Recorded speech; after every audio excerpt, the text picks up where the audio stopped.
Filipenses capítulo de número 2, versículo 12 ao versículo de número 15, diz-nos a palavra do Senhor: de sorte que, meus amados, assim como sempre obedecestes, não só na minha presença, mas muito mais agora na minha ausência, assim também operai a vossa salvação com temor e tremor, porque Deus é o que opera em vós, tanto o querer como o efetuar, segundo a sua boa vontade. Fazei todas as coisas, sem murmurações nem contendas, para que sejais irrepreensíveis e sinceros filhos de Deus, inculpáveis no meio de uma geração corrompida e perversa, entre a qual resplandeceis como astros no mundo. Diga isso: astros no mundo. Tome o seu assento, adorando o nome do Senhor. Queridos irmãos, essa é a carta que Paulo escreve aos Filipenses. E os irmãos sabem muito bem que o apóstolo Paulo, ele foi um grande homem de Deus e que escrevera muitas cartas para as igrejas que ele havia estabelecido no seu tempo, na sua época. Esse grande missionário, esse grande homem de Deus, que o Senhor levantou para pregar a sua preciosa palavra para os gentios. E nós sabemos muito bem que o Senhor separou o apóstolo Paulo para levar o evangelho mais adiante. E ele foi o responsável de pregar o evangelho para as outras pessoas que não tinham ligação direta com o judaísmo, para aqueles que não eram judeus, para aqueles que não faziam parte da linhagem judaica.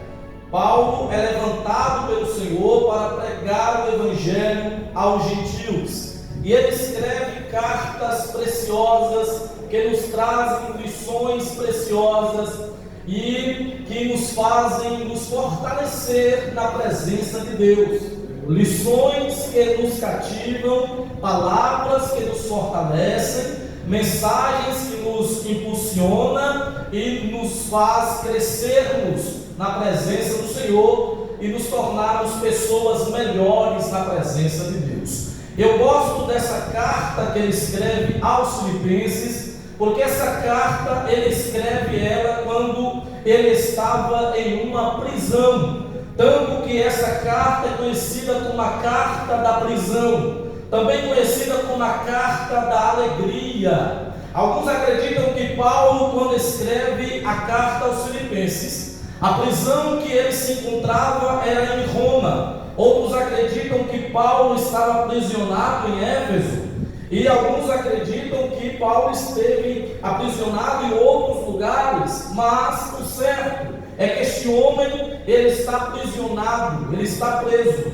Porém, mesmo aprisionado, mesmo preso, o apóstolo Paulo, ele com alegria escreve essa carta para os irmãos que estão em Filipos, e ele escreve com muito júbilo. Interessante, um homem que está preso, um homem que está aprisionado, um homem que está em um calabouço, e provavelmente quem está aprisionado, automaticamente, o único sentimento que nasce em seu coração é um sentimento de tristeza, de angústia por estar preso. Mas o apóstolo Paulo é diferente. Ele está preso, mas está alegre.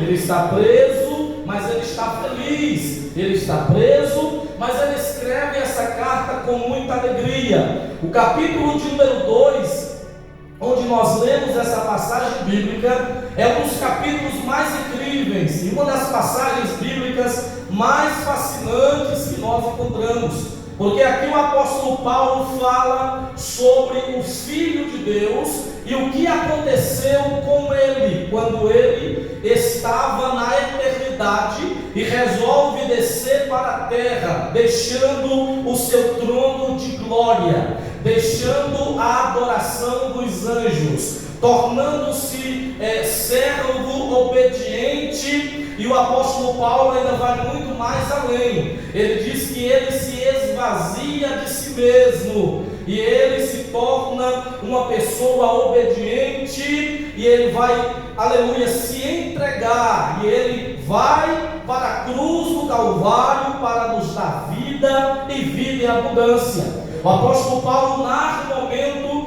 em que o Senhor Deus exalta Jesus soberanamente, Ele dá um nome que está acima de todos os nomes, e ele escreve dizendo: para que através do nome de Jesus todos os joelhos se dobrem, dos que estão na terra, debaixo da terra e acima, lá em cima dos céus, e toda língua terá que confessar que Jesus Cristo é o Senhor, para a glória de Deus Pai.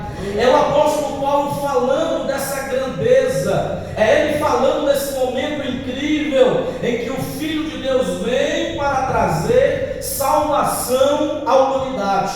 Mas o que me atrai nessa passagem bíblica é o momento em que o apóstolo Paulo, ele chama a atenção dos amados irmãos para viverem uma vida íntegra na presença de Deus. O que eu acho interessante nessa passagem bíblica é o momento em que Paulo vai nos trazer uma revelação incrível de quem nós somos em Deus, de quem é você na presença de Deus, de quem somos nós para o Senhor. E Paulo, escrevendo aqui, ele vai nos falar sobre uma corrupção generalizada. Ele vai falar sobre uma corrupção terrível que está ocorrendo no meio da humanidade.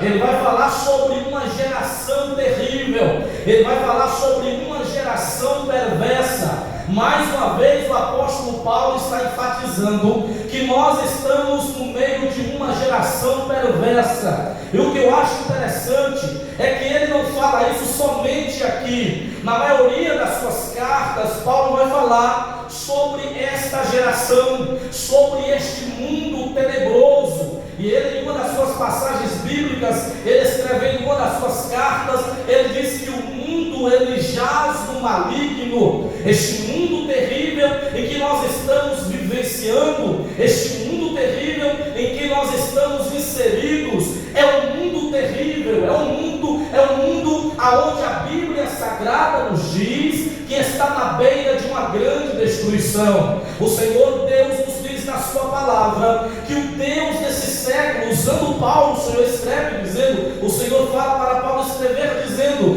que o Deus desse século tem cegado o entendimento dos incrédulos para que não resplandeça a luz do Evangelho. É um mundo terrível. Paulo, escrevendo aos Romanos, no capítulo de número 1, ele fala sobre essa geração perversa, ele fala deste mundo corrompido, ele fala desse mundo que estão trocando a glória de Deus, ele fala deste mundo onde os homens estão mudando o seu uso natural, ele fala desse mundo que está diante do Senhor, cheirando com um cheiro terrível. O mau cheiro está subindo nas narinas de Deus. Uma geração perversa, uma geração terrível, homens que só querem pecar, uma geração que não quer saber de Deus, uma geração que não quer saber da palavra, uma geração que não quer saber da cruz de Cristo, uma geração que está mergulhada no pecado. Quando Jesus esteve aqui em Mateus capítulo de número 24,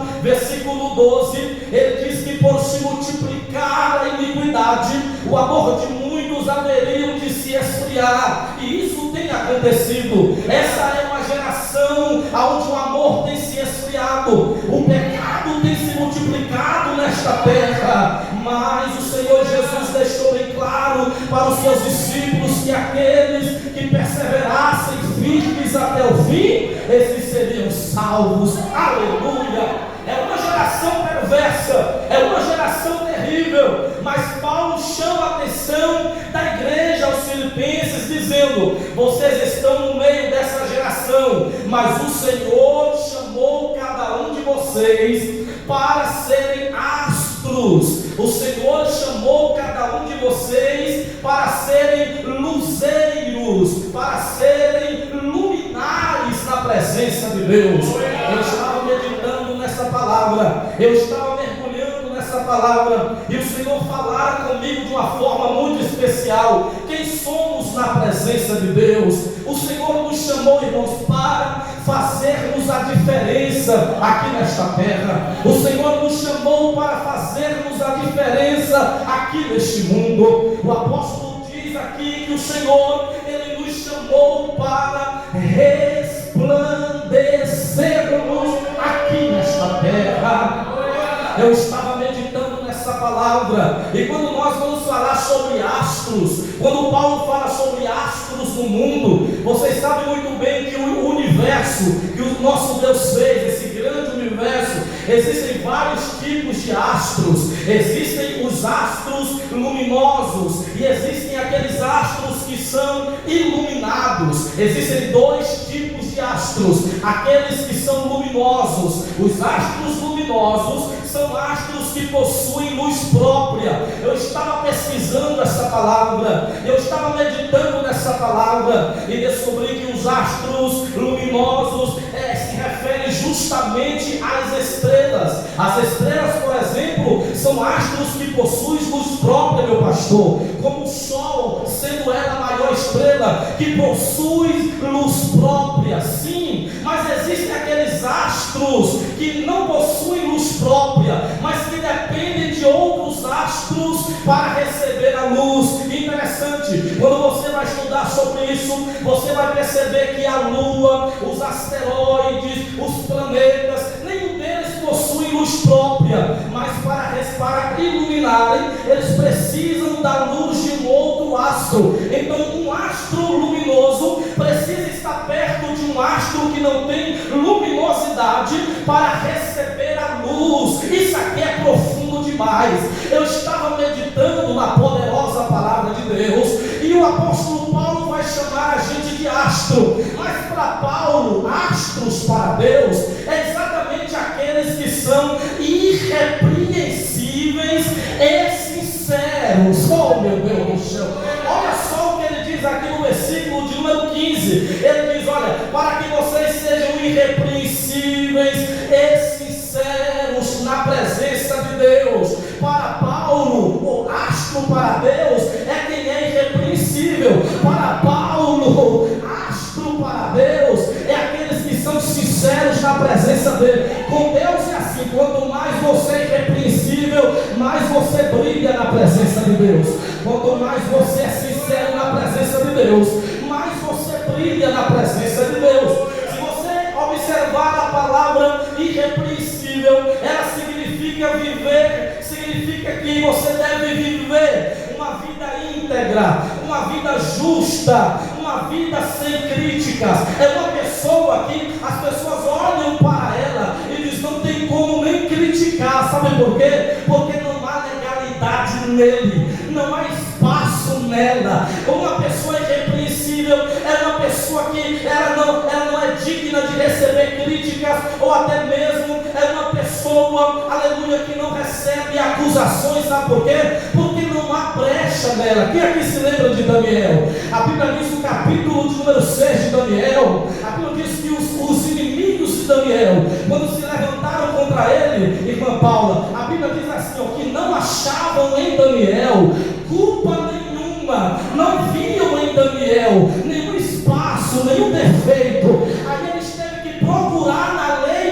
do seu Deus para ver se pegava Daniel em alguma coisa, porque o camarada ia na área sentimental, estava fechado, ia na área ministerial, tinha porta e janela fechada, aí ia em todas as áreas da vida espiritual, a porta está fechada, irrepreensível na presença de Deus. Quem aqui se lembra de Jó? A Bíblia diz que Jó era um homem íntegro, era um homem justo, um homem temente a Deus, e um homem que se desviava do mal. O que é isso, pregador? Um homem irrepreensível, um homem que não dava legalidade, aleluia, para o diabo entrar e fazer bagunça na vida dele. Um homem irrepreensível, um homem sincero. Paulo está dizendo: quanto mais você é irrepreensível, mais você brilha na presença. Quanto mais você é irrepreensível, mais você faz a diferença. Uma pessoa sincera é uma pessoa autêntica, pessoa verdadeira é uma pessoa capaz de reconhecer as suas limitações, as suas fraquezas. Paulo está dizendo: os irrepreensíveis e sinceros, esses aí são aqueles que o Senhor chamou para fazer a diferença aqui nesta terra. Assim diz o Senhor para a tua vida nessa noite: custe o que custar, mas fique na brecha, fique na posição. Custe o que custar, vai fechando a brecha, vai fechando as portas. Não permita que o diabo venha achar brecha na tua vida. Não permita que o cão venha achar brecha para tentar entrar e tentar te acusar. Fique na posição, fique na posição, porque o Senhor quer te usar de forma poderosa nessa terra. Glória a Deus. Para Paulo, aqueles que são irrepreensíveis e sinceros, esses são aqueles que estão na terra, meu pastor, fazendo a diferença. Se você pensa que as pessoas que estão aqui na terra fazendo a diferença são aqueles que são ricos, são aqueles que são poderosos, são aqueles que são alguma coisa, você está enganado. Se você pensa que as pessoas que estão fazendo a diferença aqui nessa terra são pessoas, aleluia, que têm status, são pessoas que não fique você pensando que pessoas que estão fazendo a diferença aqui nesta terra são pessoas famosas, são pessoas que são aplaudidas pelos homens em negativo. Aqueles que estão fazendo a diferença, ele pode até estar no anonimato, mas é irrepreensível. Ele pode até não ser conhecido por ninguém, mas é sincero. Ela pode até não ser, ninguém pode até nem conhecer ele, você pode até nem conhecer ela, mas é sincero na presença de Deus, é sincero na presença do Senhor, é irrepreensível. Eu costumo dizer: o diabo não tem medo de roupa bonita, o diabo não tem medo, meus amados irmãos, de pessoas ricas, o cão não tem medo de quem tem status, de quem tem posição, o diabo não tem medo de autoridades constituídas aqui nesta terra. O cão não está nem aí para isso, para quem tem uma boa oratória, para quem tem um grau de intelectualidade alta, para quem é alguma coisa, ele não está nem aí para isso. Mas você quer ver ele ter que recuar? É quando ele acha um homem sincero, é quando ele acha uma mulher íntegra, é quando ele acha um homem irrepreensível na presença de Deus. Por que, pregador? Porque ele procura alguma coisa e ele não acha. Procura alguma coisa e ele não vê. Aleluia. Para Paulo, aleluia, os irrepreensíveis e sinceros são aqueles que estão resplandecendo aqui nesta terra. Mas Paulo vai muito mais além. Esses irrepreensíveis e sinceros, Paulo está dizendo que esses são inculpáveis. Sim, esses são filhos de Deus. Esses são aqueles que estão aqui nesta terra, meu pastor, e que são inculpáveis. Pregador, o que é uma pessoa inculpável? Você agora vai fazer cara feia, porque às vezes a gente pensa assim: não, nenhum de nós somos perfeitos, nós somos cheios de defeito. É verdade mesmo, mas olha só o que é inculpável na presença de Deus: uma pessoa sem defeito, uma pessoa perfeita, uma pessoa irrepreensível. Pregador, rapaz, é isso mesmo, é isso mesmo. Jesus, quando esteve aqui, ele disse: olha, sede pois perfeitos, assim como o vosso Pai é perfeito. Entenda uma coisa: o Senhor te chamou mesmo, foi para viver uma vida de santidade mesmo, uma vida de pureza, uma vida irrepreensível, sincero na presença de Deus, uma pessoa íntegra, uma pessoa que se desvia do mal, uma pessoa que foge do pecado, foge do diabo, foge de tudo aquilo que não presta. São esses que o Senhor chamou. Ei! Para fazer a diferença aqui nessa terra. Aleluia! Aleluia! Aleluia! Inculpáveis, aleluia! Sinceros filhos de Deus. Eu acho lindo isso daqui, porque você foi chamado para ser filho de Deus. Eu fui chamado para ser filho de Deus. Você está aqui nessa noite, vai participar da Santa Ceia, sabe por quê? Não é por causa de outra coisa, não. É porque hoje você é filho. Você é filho de Deus. João capítulo de número 1, versículo de número 12 diz: mas a todos quanto receberam, deu-lhes o poder de serem feitos filhos de Deus. Se você aceitar Jesus,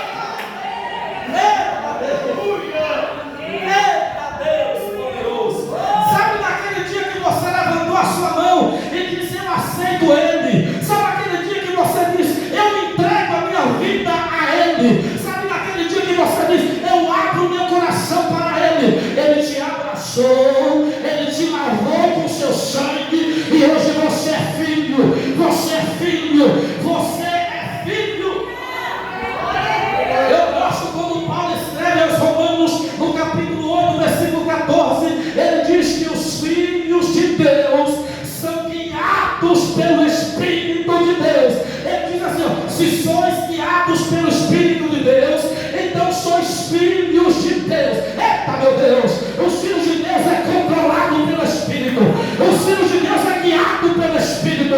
Os filhos de Deus são anunciados pelo Espírito de Deus. São controlados pelo Espírito. É guiado por Ele. Ele te leva de um lado, Ele te leva para o outro. Ele te leva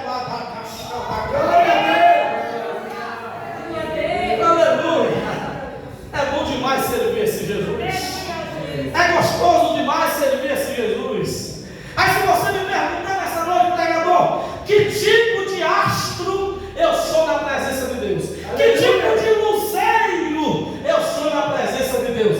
Que tipo de luminária eu sou na presença de Deus? Oh, a Bíblia diz em 1 Tessalonicenses, capítulo de número 5, versículo de número 5, está escrito na palavra de Deus: os filhos de Deus, aleluia. Olha só o que diz aí sobre você, está escrito: porque todos vós sois filhos da luz e filhos do dia. Nós não somos, aleluia, da noite, nós não somos das trevas. Você é filho da luz, você é filho do dia. Você foi chamado para fazer a diferença. Cadê os filhos da luz nessa noite? São os filhos da luz, filhos da luz, filhos. Nós somos os filhos da luz. Eu acho interessante isso aqui. Nós não somos astros que possuem luz própria. Nós somos exatamente os astros que precisa ser iluminado para ter a luz. Verdade. Vou repetir: você não possui luz própria. A luz que te há vem dele, é dele, é dele, é dele, é dele, é dele. Nós dependemos dele, nós precisamos dele, nós carecemos dele, nós precisamos somente dele. Enquanto ele estiver perto de você, a tua vida será iluminada. Mas no dia que ele se afastar, você estará em treva. Continue com a presença.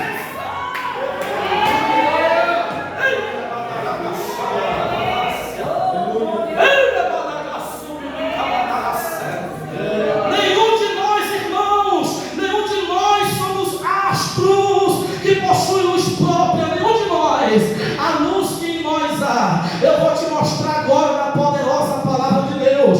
Paulo escrevendo aqui aos Efésios, e eu já estou encerrando, escrevendo aos Efésios, no capítulo 5, versículo 8, ele diz que em outro tempo nós éramos trevas, mas agora nós somos luz no Senhor. Aí ele diz assim: andai como filhos da luz. Andai como filhos. Outro tempo estávamos em trevas, mas quando você se aproximou dele, quando você entregou a sua vida a ele, quando você se aproximou do Senhor, a luz dele começou a refletir na sua vida.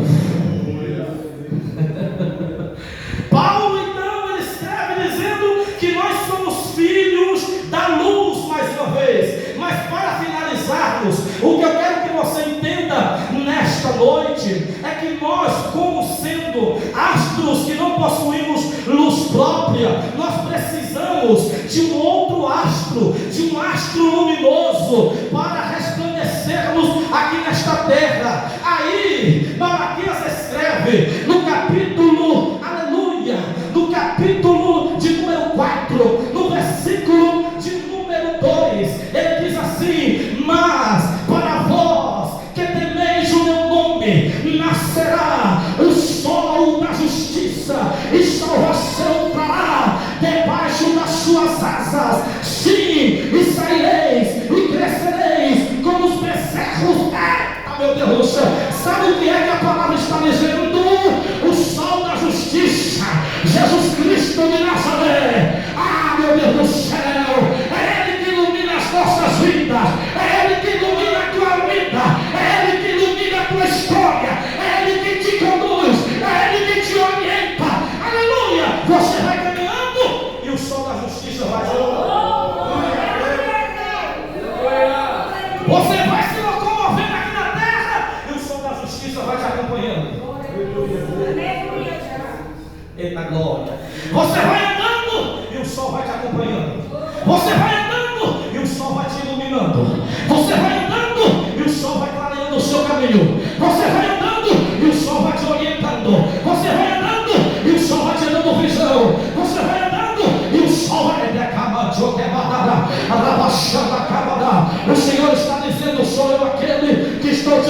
guiando, sou eu aquele que estou te conduzindo, sou eu aquele que estou te dando vitória.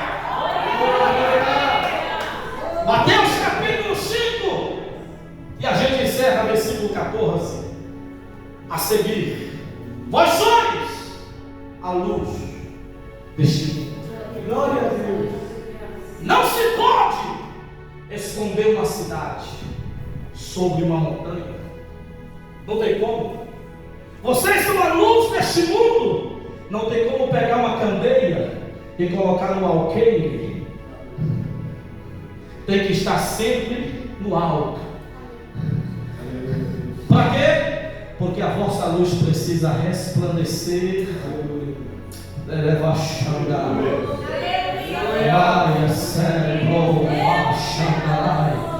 A sua luz precisa resplandecer diante dos homens. Para quê, pregador? Para que vejam as vossas boas obras e glorifiquem o vosso Pai que está no céu. Percebeu? A glória não é para você que está recebendo a luz do sol. A glória é para o sol da justiça.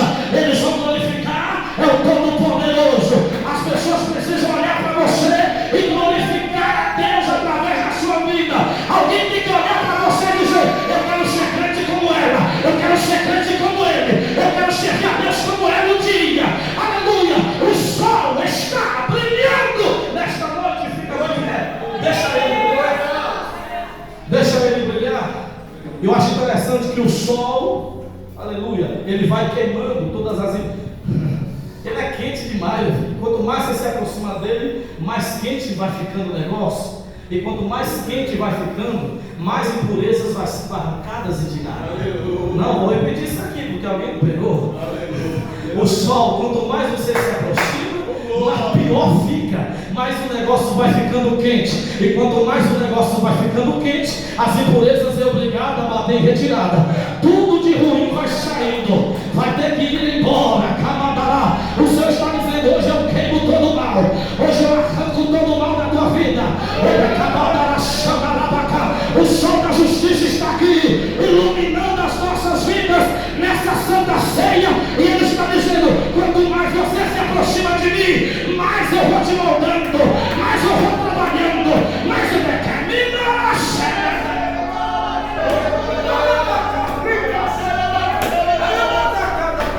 Assim diz o Senhor: fecha a brecha, fica na posição, seja irrepreensível e sincero na presença de Deus.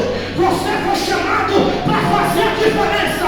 Fecha a brecha. Você tem chamada, fecha a brecha. Você tem ministério, fecha a brecha.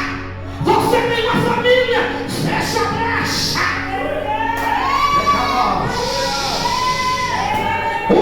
O sol da justiça está aqui. Jesus Cristo de Nazaré, o sol da justiça, e a Bíblia diz que Ele é a brilhante estrela da manhã. Levanta a sua mão e diz: é o Senhor que ilumina a minha vida. É o Senhor que ilumina a minha vida.